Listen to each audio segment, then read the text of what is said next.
everybody, Mr. T here, and I am the world's premier, if not the world's only, math and science stand-up comedian. But hey, I teach math and science, so I am all about that. I got on my Fibonacci shoes and my Fig Newtons to eat, and hey, I'm ready to go. Now I know in the comedy game, everything is supposed to be original material, but quite honestly, I just don't think there's that much math and science material out there for it all to be original. So you're going to hear some things that you've heard before, some classics like, hey, why is 6 afraid of 7?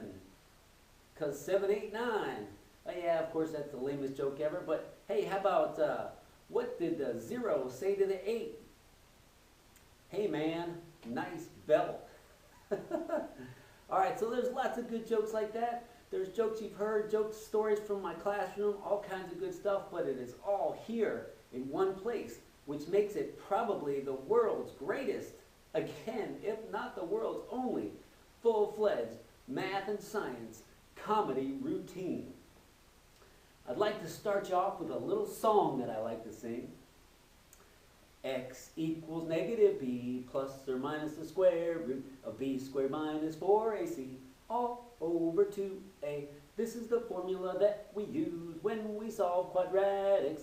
Helps you find the x-intercepts of the parabola.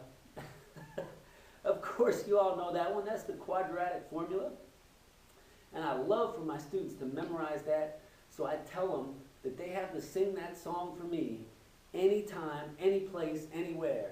Whether it's in the hallway, in the lunchroom, in the classroom, wherever. I'll just point at them and I'll say, quad me.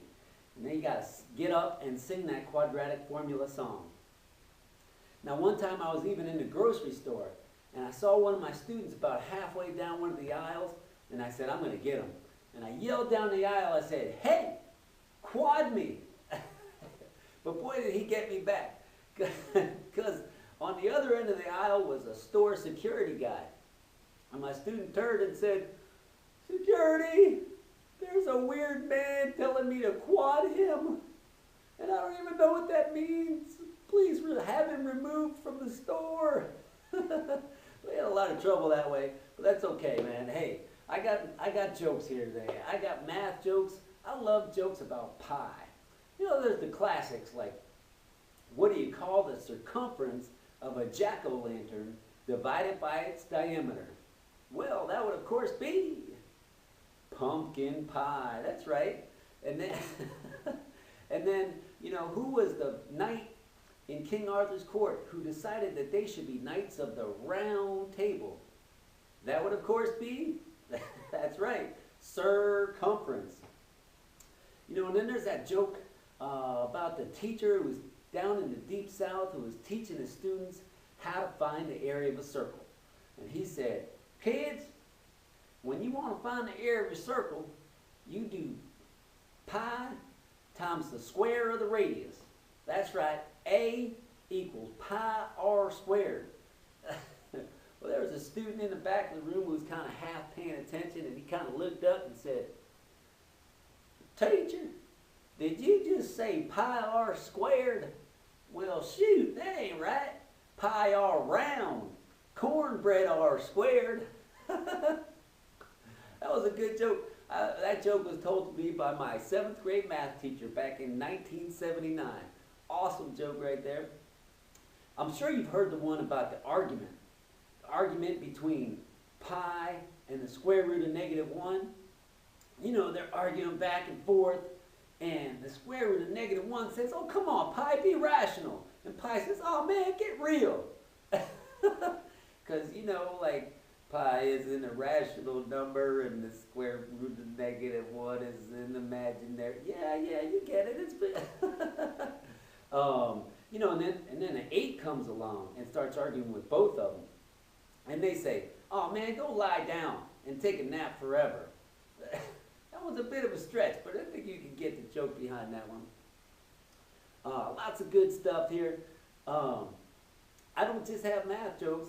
I got some science jokes too. Like, I like jokes about atoms. For example, why can't you trust an atom? Because they make up everything. All right, all right, all right. So a neutron walks into a bar and orders a drink. Bartender brings him the drink and the neutron says, "What do I owe you?" And the bartender says, "For you, neutron, no charge." All right. How about when the atom walks into a bar and says, "Is there a lost and found here?" And the bartender says, "Oh no, why? What's wrong?" And the atom says, "I think I've lost an electron." And the bartender says, "Are you sure?" And the atom says, "Yeah, I'm positive." All right, all right. Of course, there's the one about the photon. Photon's checking into the hotel. I love this one. Photon's checking into the hotel, and the valet says, "May I check your bags?" I don't know why all valets are French, but "May I check your bags?" And the photon says, "No, that's okay. I'm just traveling light." All right. All right. So, you know, I like chemistry jokes too. Like there's the two guys that walk into the chemistry themed bar, and they're like, you know, trying to get into the spirit of it. So the one guy, you know, the waiter comes and the one guy says, "Watch this." He says, "I'll have an H2O." Feeling real good about himself. And the guy next to him, well, he dies because he says, "I'll have H2O too." You get it? Because he meant also, but he got the hydrogen peroxide, probably burned out his insides, and yeah, there we go.